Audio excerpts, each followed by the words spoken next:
নির্বাচন পর্যবেক্ষক দলের সঙ্গে প্রধান উপদেষ্টার সৌজন্য সাক্ষাৎ, নির্বাচন ও দ্বিপক্ষীয় সম্পর্ক নিয়ে মতবিনিময়।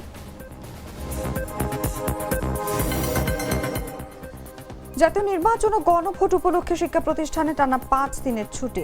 11 থেকে 15 ফেব্রুয়ারি পর্যন্ত বন্ধ থাকবে সব শ্রেণীকক্ষ কার্যক্রম। নির্বাচনকে ইতিহাসের সবচেয়ে নিরাপদ করতে সর্বোচ্চ প্রস্তুতি জানিয়েছেন আইজিপি। সারা দেশে পুলিশ, আনসার, সেনা সহ 1.5 কোটির বেশি আইনশৃঙ্খলা বাহিনী মোতায়েন। গর্ডি হাওয়া আন্তর্জাতিক সেতু ঘিরে যুক্তরাষ্ট্র কানাডা উত্তেজনা, কানাডাকে পূর্ণ ক্ষতিপূরণ না দিলে সেতু খুলবে না ট্রাম্পের হুঁশিয়ারি। এবং এক দশক পর বিশ্বকাপে এহসান আদিল এবার যুক্তরাষ্ট্রের জার্সিতে, জন্মভূমি পাকিস্তানের বিপক্ষে অভিষেকের সম্ভাবনা।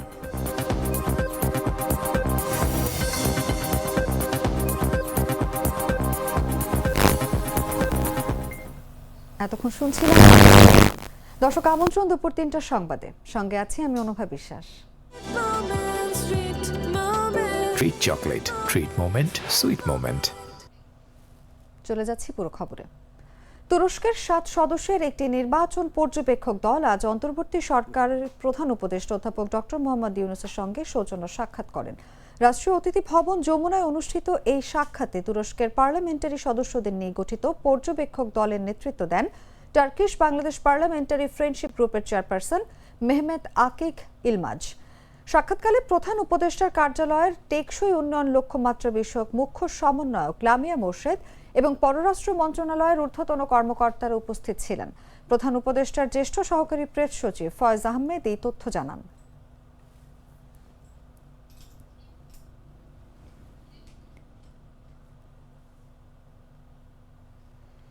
নির্বাচনকে দেশের ইতিহাসে সবচেয়ে নিরাপদ হিসেবে আয়োজন করতে সর্বোচ্চ প্রস্তুতি নিয়েছে আইনশৃঙ্খলা রক্ষাকারী বাহিনী।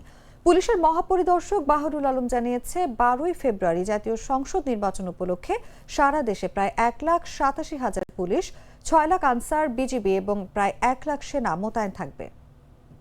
ঝুঁকিপূর্ণ কেন্দ্র আমরা প্রাথমিকভাবে যেটা করেছিলাম 8,770টি, মধ্যম ঝুঁকিপূর্ণ প্রায় 16,000 এবং সাধারণ 16,000, এরকম রাফলি আমাদের হিসাব ছিল। এগুলো তো খুব আরবিট্রারি, একবারে ডেফিনেটলি বলা যায় না। তারপরেও সবচেয়ে ঝুঁকিপূর্ণ এবং মধ্যম ঝুঁকিপূর্ণ ধরলে 8 আর 16 24,000-এর মতো হয়, রাফলি half of the total number. এগুলোই আমরা বডি ক্যাম দিয়ে চেষ্টা করবো কাভার করতে। এখন আপনি যে আনফর্চুনেট ঘটনাটার কথা বললেন, আসলে একটা পুলিশ আপনারা জানেন একটা ফোর্স, মানে এই ফোর্সটা তো সেই আমাদের পুরনো ফোর্সই। আমরা তো শুধুমাত্র যারা মানবতা বিরোধী অপরাধ করেছে, যেগুলো তদন্তে এসছে, সেরকম অফিসার এবং ফোর্সদেরকে আমরা বিচারের জন্য পাঠিয়েছি। কিন্তু বাই অ্যান্ড লার্জ আমাদের পুরনো ফোর্সটাই রয়ে গেছে। আমাদের চেষ্টা ছিল গত 1 বছরে তাদেরকে রিট্রেন করা। এখন 15 বছরের ফ্যাসিস্ট শাসনের যে সংস্কৃতি, এর মধ্য দিয়ে যে অভ্যাস এবং বদভ্যাস গড়ে উঠেছে, সেগুলোকে 1 বছরে আমরা পারিনি আসলে দূর করতে, এবং এর জন্য এসব আনফর্চুনেট ইনসিডেন্টগুলো হয়। তো আমাদের চেষ্টা থাকবে এই শুদ্ধতা আনার। ত্রয়োদশ জাতীয় নির্বাচন ও গণভোট উপলক্ষে দেশের সব শিক্ষা প্রতিষ্ঠানে টানা 5 দিনের ছুটি ঘোষণা করা হয়েছে। শিক্ষা মন্ত্রণালয়ের সিদ্ধান্ত অনুযায়ী আগামীকাল 11 ফেব্রুয়ারি থেকে চলতি মাসের 15 তারিখ পর্যন্ত শ্রেণীকক্ষের সব কার্যক্রম বন্ধ থাকবে। 11 ও 12 ফেব্রুয়ারি সরকার ঘোষিত সাধারণ ছুটি, এরপর 13 ও 14 ফেব্রুয়ারি যথাক্রমে শুক্রবার ও শনিবার হওয়ায় সাপ্তাহিক ছুটি পড়বে। আগামী 15 ফেব্রুয়ারি শ্রী শ্রী শিবরাত্রি ব্রত উপলক্ষে আরও একটি ধর্মীয় ছুটিও থাকবে। এই সব মিলিয়ে শিক্ষা প্রতিষ্ঠানগুলোতে টানা 5 দিনের ছুটি নিশ্চিত হয়েছে। এটি চলতি বছরের শিক্ষা প্রতিষ্ঠানগুলোর প্রথম বড় ছুটি হিসেবে ধরা হচ্ছে এবং শিক্ষা মন্ত্রণালয়ের বার্ষিক ছুটির তালিকা অনুযায়ী এটি এই বছরের 5ম ছুটিও হবে। অন্যদিকে 11 ফেব্রুয়ারি নির্বাচন উপলক্ষে সরকারি ছুটি ঘোষণা করা হয়েছে। তদুপরি নির্বাচনের আগের দিন অর্থাৎ 10 ফেব্রুয়ারি শিল্পাঞ্চলের শ্রমিকদের জন্য সাধারণ ছুটি থাকবে বলে জানানো হয়েছে।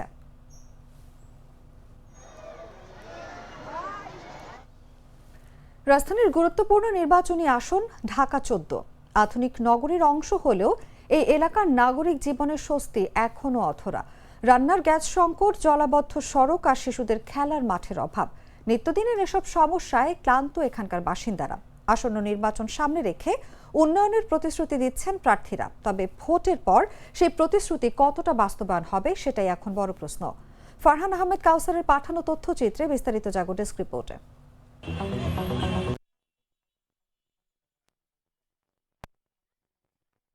সবচেয়ে বেশি সমস্যা হলো গ্যাস। অনেক দিন যাবত জলাবদ্ধতার সমস্যা। রাজধানীর গুরুত্বপূর্ণ আসনগুলোর একটি ঢাকা 14 আধুনিক নগরীর অংশ হলেও এখানকার বাসিন্দারা এখনো নিত্যদিনের নানা সমস্যায় জর্জরিত। রান্নার গ্যাস সংকট, বর্ষা এলেই পানিতে তলিয়ে যাওয়া সড়ক, শিশুদের জন্য পর্যাপ্ত খেলার মাঠের অভাব, সব মিলিয়ে নাগরিক দুর্ভোগ যেন এখানকার নিত্যসঙ্গী। আমাদের সবচেয়ে বেশি সমস্যা হলো গ্যাস। আমাদের দিনে কোনো গ্যাস থাকে না, রাত্রে 2টা-2:30 বাজে একটু গ্যাস আসে, তাও পুরাপুরি না, 1 ঘন্টা 1.5 ঘন্টার ভিতরে আবার শেষ হয়ে যায়। এই আসনের বিভিন্ন এলাকা ঘুরে দেখা যায় দীর্ঘদিনের সংস্কার না হওয়ায় ড্রেনেজ ব্যবস্থা কার্যত ভেঙে পড়েছে। অনেক দিন যাবত জলাবদ্ধতার সমস্যা। একটুখানি বৃষ্টি পড়লেই মনে করেন পানি কোমর তামাক পানি উঠে। অনেক দিন যাবত আমরা ভুগতেছি। শুধু অবকাঠামোগত সমস্যা নয়, বিনোদন আর খেলাধুলার সুযোগ নিয়েও রয়েছে এখানকার বাসিন্দাদের আক্ষেপ। আমরা বিভিন্ন এলাকাতে পাঠাগার চেয়েছি, খেলার মাঠ চেয়েছি, জেনজিদের উপযোগী বিভিন্ন জিনিস করার জন্য আমরা প্রস্তাব দিয়েছি, যেন সেগুলি করে জেনজিদেরকে ওখান থেকে মুক্ত করে তাদেরকে একটা আনন্দ বিনোদনের জায়গা তৈরি করে দিতে পারে। আসন্ন নির্বাচনে ঢাকা 14 আসনে বড় রাজনৈতিক দলগুলোর প্রার্থীরা মাঠে রয়েছেন। 11 দলীয় জোটের প্রার্থী ব্যারিস্টার আরমান এবং বিএনপির প্রার্থী সঞ্জিদা ইসলাম তুলি প্রচারণায় নেমে উন্নয়ন ও সমস্যা সমাধানের নানা প্রতিশ্রুতি দিচ্ছেন। বনগাঁও কাউন্ট দেওয়ার জন্য আমাদের সবচেয়ে প্রধান প্রায়োরিটি যেটা একটা ব্রিজ। গতকালকে আমাদের চেয়ারম্যান জনাব চারুর রহমান এসেছিলেন। ইনশাল্লাহ ভবিষ্যতে বাংলাদেশ প্রধানমন্ত্রী তিনি নিজে বলে গেছেন যে এটা ব্রিজটা প্রথম প্রায়োরিটি থাকবে। ইনশাল্লাহ আমরা সেই জন আকাঙ্ক্ষা পূরণের দিকে যাচ্ছি। কোনো ধর্ম, বর্ণ, যে কোনো অঞ্চল এবং সে যেভাবে পোশাক পরুক না কেন, নতুন বাংলাদেশে সবাই সমান হিস্সাদার। তাদের অধিকার, তাদের অপরচুনিটি সবকিছু হবে আইন এবং সংবিধান অনুযায়ী। কাউকে তাদের লিঙ্গ, তাদের ধর্ম, তাদের রাজনৈতিক বিশ্বাসের কারণে কোনো রকম বৈষম্য করা হবে না। বছরের পর বছর ধরে প্রতিশ্রুতি আর আশ্বাস শুনে ক্লান্ত ঢাকা 14 আসনের মানুষ। উন্নয়নের গল্প শোনা গেলেও বাস্তবতায় মেলেনি স্বস্তি। তাই এবারে নির্বাচন ঘিরে তাদের প্রত্যাশা একটাই, নির্বাচনের আগে নয়, ভোটের পরেও যেন কথা রাখা হয়। ফরিদপুর 2 আসনের সালথা উপজেলায় বিএনপি নির্বাচনী জনসভা চলাকালে হঠাৎ অসুস্থ হয়ে সিদ্দিক মাতুব্বর নামে বিএনপি সমর্থক এক বৃদ্ধের মৃত্যু হয়েছে। সোমবার সন্ধ্যা 6:30টার দিকে তিনি চিকিৎসাধীন অবস্থায় মারা যান। সিদ্দিক মাতুব্বর সালথা উপজেলার সোনাপুর গ্রামের বাসিন্দা ও মৃত খালেক মাতুব্বরের ছেলে।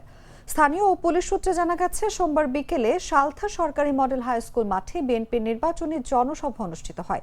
এ সময় জনসভায় উপস্থিত সিদ্দিক মাতুব্বর হঠাৎ অসুস্থ হয়ে পড়েন। উপস্থিত লোকজন দ্রুত তাকে উদ্ধার করে ফরিদপুর মেডিকেল কলেজ হাসপাতালে নিয়ে গেলে সন্ধ্যার দিকে তিনি মারা যান। সালথা উপজেলা বিএনপি সহ সভাপতি শাহিন মাতুব্বর বলেন, সিদ্দিক মাতুব্বর একজন বিএনপির সমর্থক ছিলেন। তিনি নির্বাচনী জনসভায় উপস্থিত হয়ে হঠাৎ অসুস্থ হয়ে পড়েন। পরে ফরিদপুর মেডিকেল কলেজ হাসপাতালে নেয়ার পর তিনি মারা যান। হৃদরোগে আক্রান্ত হয়ে তার মৃত্যু হয়েছে।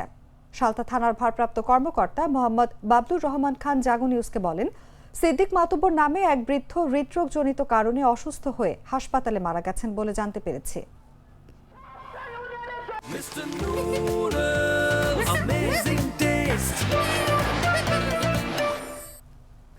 বাগেরহাটে অগ্নিকাণ্ডে 15টি দোকান পুড়ে গেছে। এতে প্রায় 1.5 কোটি টাকার ক্ষতি হয়েছে বলে দাবি ক্ষতিগ্রস্ত ব্যবসায়ীদের। মঙ্গলবার ভোররাতে শহরের পুরাতন লঞ্চঘাট এলাকায় মুক্তিযোদ্ধা নিক্সন মার্কেটে এই অগ্নিকাণ্ড ঘটে। খবর পেয়ে বাগেরহাট ফায়ার সার্ভিসের 2 ঘন্টা চেষ্টার ফলে আগুন নিয়ন্ত্রণে আসে। প্রত্যক্ষদর্শীরা জানান, প্রতি বছরের ন্যায় এই বছরও মুক্তিযোদ্ধা নিক্সন মার্কেটে শীতের কাপড় বিক্রি করতে অস্থায়ীভাবে 15টি দোকান দিয়েছিল ব্যবসায়ীরা। হঠাৎ রাতে কিভাবে আগুন লেগেছে তা কেউ জানাতে পারেনি। দাউ দাউ করে আগুন জ্বলতে দেখে আমরা ফায়ার সার্ভিসে খবর দেই। পরে ফায়ার সার্ভিস এসে আগুন নিয়ন্ত্রণে আনে। ফায়ার সার্ভিসের senior station officer Sheikh Mamunur Rashid বলেন, খবর পেয়ে সঙ্গে সঙ্গে আমরা দ্রুত ঘটনাস্থলে যাই। 2টি ইউনিট প্রায় 2 ঘন্টার চেষ্টায় আগুন নিয়ন্ত্রণে আনে। আগুন লাগার কারণ এখনো নিশ্চিত হওয়া যায়নি। এ দিয়ে আমাদের বাচ্চা কাচ্চার লেখাপড়া, আমার সংসার, তারপর আমার বাসা ভাড়া সব কিছুই তো আমাদের এর উপরে নির্ভর। এখন এগুলো তো লোন টোন উঠে আমাদের আনা হয়েছে, এখন তো সব পুড়িয়ে ছাই হয়ে গেছে। শুনলাম রাত 2টা না 2:30টার সময় আগুন লাগিয়া আইসের তো এই সব পুড়িয়ে ছাই হয়ে গেছে, একেবারে সব নিঃস্ব হয়ে গেছে। রাজশাহীতে ট্রাক ও নসিমনের সংঘর্ষে 2 যুবক নিহত হয়েছে। মঙ্গলবার সকাল আনুমানিক 8টার দিকে পুঠিয়া নিমতলা বাজার সংলগ্ন এলাকায় এই দুর্ঘটনা ঘটে। নিহতরা হলেন মোহাম্মদ নাইম ও মোহাম্মদ হালিম। তারা দুজনেই রাজশাহী মহানগরের পূর্ব হরগ্রাম শেখপাড়া 2 নম্বর ওয়ার্ডের বাসিন্দা। নিহত মোহাম্মদ নাইম মিলনের ছেলে ও মোহাম্মদ হালিম মিনারুলের ছেলে। পুঠিয়া থানার ভারপ্রাপ্ত কর্মকর্তা ফরিদুল ইসলাম জানান, পুঠিয়ার দিক থেকে আসা একটি বালুবাহী ডাম্প ট্রাকের সঙ্গে বিপরীত দিক থেকে আসা তাহিরপুরগামী একটি মুরগিবাহী নসিমনের মুখোমুখি সংঘর্ষ হয়। সংঘর্ষে নসিমনটি দুমড়ে মুচড়ে যায়। এতে ঘটনাস্থলেই 2 জন মারা যান। ওসি আরও বলেন, দুর্ঘটনার পর স্থানীয়রা দ্রুত উদ্ধার কাজ শুরু করেন ও পুলিশকে খবর দেন। পরে পুলিশ ঘটনাস্থলে পৌঁছে মরদেহ উদ্ধার করে ময়না তদন্তের প্রস্তুতি নেয়। দুর্ঘটনার কারণ খতিয়ে দেখা হচ্ছে ও এই বিষয়ে আইনগত ব্যবস্থা প্রক্রিয়াধীন রয়েছে।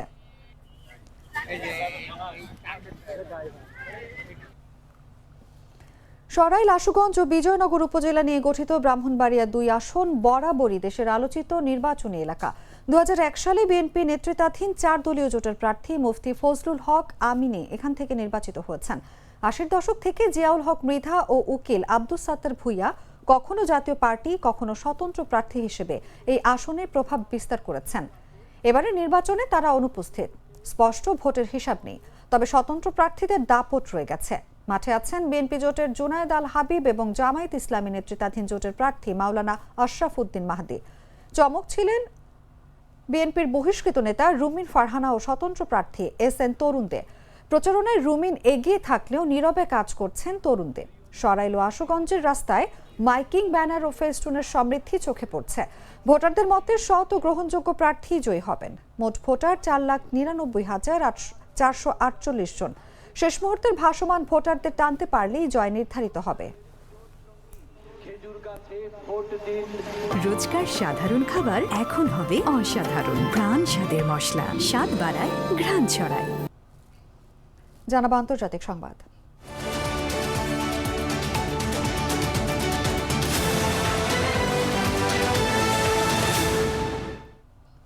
যুক্তরাষ্ট্র ও কানাডার মধ্যে নির্মাণাধীন গর্ডি হাউ আন্তর্জাতিক সেতু চালু না করার হুমকি দিয়েছেন মার্কিন প্রেসিডেন্ট ডোনাল্ড ট্রাম্প। তিনি বলেন, যুক্তরাষ্ট্র এতদিন কানাডাকে যা দিয়েছে তার পূর্ণ ক্ষতিপূরণ এবং ন্যায্য আচরণ ও সম্মান না পাওয়া পর্যন্ত এই সিদ্ধান্ত বহাল থাকবে। 2018 সালে $4.7 বিলিয়ন সেতুটির নির্মাণ কাজ শুরু হয়। কানাডায় জন্ম নেয়া কিংবদন্তি NHL তারকা গর্ডি হাউয়ের নামে নামকরণ করা হয় সেতুটি চলতি বছর উদ্বোধনের কথা। উইন্ডসর ডেট্রয়েট ব্রিজ অথরিটি তথ্য অনুযায়ী সেতুটি পুরোপুরি কানাডার অর্থায়নে নির্মিত হচ্ছে এবং এর যৌথ মালিক হবে কানাডা ও যুক্তরাষ্ট্রের মিশিগান অঙ্গরাজ্য সরকার। ট্রাম্পের দাবি, অন্টারিও ও মিশিগানকে যুক্ত করা এই সেতুর অন্তত অর্ধেক মালিকানা যুক্তরাষ্ট্রের হওয়া উচিত। ট্রুথ সোশ্যালে তিনি লেখেন, ক্ষতিপূরণ ও ন্যায়সঙ্গত আচরণ নিশ্চিত না হওয়া পর্যন্ত তিনি সেতু চালু হতে দেবেন না। তিনি আলোচনায় বসার কথাও জানান। ৭৯ বছর বয়সী এই রিপাবলিকান নেতা অভিযোগ করেন, সেতুর 2 পাশেই কার্যত কানাডার নিয়ন্ত্রণে এবং নির্মাণে প্রায় কোনো মার্কিন পণ্য ব্যবহার হয়নি। পাশাপাশি তিনি কানাডার চীনের সঙ্গে ঘনিষ্ঠতা নিয়ে ক্ষোভ প্রকাশ করেন। 2025 সালের জানুয়ারিতে ক্ষমতায় ফেরার পর থেকেই বাণিজ্য ইস্যুতে কানাডার সঙ্গে ট্রাম্পের টানাপোড়েন চলছে। অন্যদিকে কানাডার প্রধানমন্ত্রী মার্ক কার্নি সতর্ক করে বলেছেন, যুক্তরাষ্ট্রের নেতৃত্বাধীন বৈশ্বিক ব্যবস্থা এখন ভাঙনের মুখে।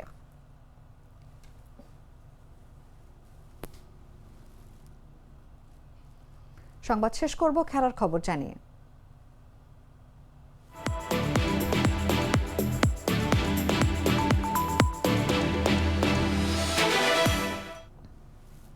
ওয়াটসন ওয়াহাব রিয়াজের সেই লড়াই ক্রিকেট প্রেমীদের মনে আজও দাগ কেটে আছে। 2015 বিশ্বকাপে কোয়ার্টার ফাইনালে একের পর এক বাউন্সারে শেন ওয়াটসনকে চাপে ফেলেছিলেন ওয়াহাব। সেই আগুন ছড়ানো স্পেলে তার সঙ্গে ছিলেন আরেক পেসার এহসান আদিল। তবে ম্যাচটি জিততে না পারায় আদিলের অবদান খুব একটা আলোচনায় আসেনি। স্টিভ স্মিথকে আউট করা ছাড়া বড় কোনো ছাপ রাখতে পারেননি তিনি। সময় গড়িয়েছে 1 দশক। 10 বছর পর আবারও শিরোনামে এহসান আদিল, তবে এবার পাকিস্তানের জার্সিতে নয়, যুক্তরাষ্ট্রের বিশ্বকাপ দলে জায়গা পেয়ে। আজ মঙ্গলবার সন্ধ্যায় কলম্বোয় এ গ্রুপের ম্যাচে জন্মভূমি পাকিস্তানের বিপক্ষে মাঠে নামার সম্ভাবনা তার। এর আগে নিউজিল্যান্ডের বিপক্ষে ওয়ার্ম আপ ম্যাচে কাঁধে চোট পাওয়া জশদীপ সিং এর বদলি হিসেবে আদিলকে দলে নেওয়ার অনুমোদন দেয় বিশ্বকাপের টেকনিক্যাল কমিটি। পাকিস্তানের হয়ে 6টি ওয়ানডে ও 3টি টেস্ট খেলেছেন আদিল। টেস্টে পেয়েছেন 5 উইকেট, ওয়ানডেতে 4টি। যদিও যুক্তরাষ্ট্রের হয়ে এখনও কোনো আন্তর্জাতিক ম্যাচ খেলেননি তিনি। আজ সুযোগ পেলে নতুন জার্সিতে শুরু হবে এক নতুন অধ্যায়।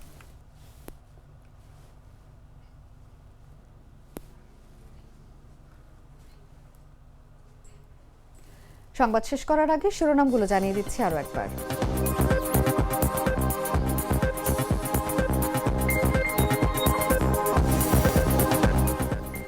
তুরস্কের নির্বাচন পর্যবেক্ষক দলের সঙ্গে প্রধান উপদেষ্টার সৌজন্য সাক্ষাৎ, নির্বাচন ও দ্বিপক্ষীয় সম্পর্ক নিয়ে মতবিনিময়। জাতীয় নির্বাচন ও গণভোট উপলক্ষে শিক্ষা প্রতিষ্ঠানে টানা 5 দিনের ছুটি। 11 থেকে 15 ফেব্রুয়ারি পর্যন্ত বন্ধ থাকবে সব শ্রেণীকক্ষ কার্যক্রম। নির্বাচনকে ইতিহাসের সবচেয়ে নিরাপদ করতে সর্বোচ্চ প্রস্তুতি জানিয়েছেন আইজিপি। সারা দেশে পুলিশ, আনসার, সেনা সহ 1.5 কোটির বেশি আইনশৃঙ্খলা বাহিনী মোতায়েন।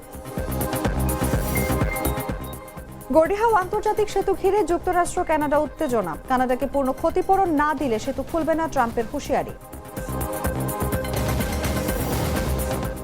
এবং 1 দশক পর বিশ্বকাপে এহসান আদিল এবার যুক্তরাষ্ট্রের জার্সিতে। জন্মভূমি পাকিস্তানের বিপক্ষে অভিষেকের সম্ভাবনা।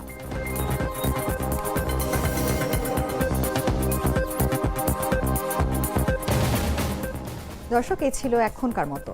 এরপর বিকেল 5টায় দেখবেন দেশজুড়ে সংবাদ। প্রতি মুহূর্তে সর্বশেষ খবর জানতে ভিজিট করুন jagonews24.com। ফলো করুন আমাদের ভেরিফাইড ফেসবুক পেজ এবং সাবস্ক্রাইব করুন জাগো নিউজের ইউটিউব চ্যানেল। ধন্যবাদ সবাইকে।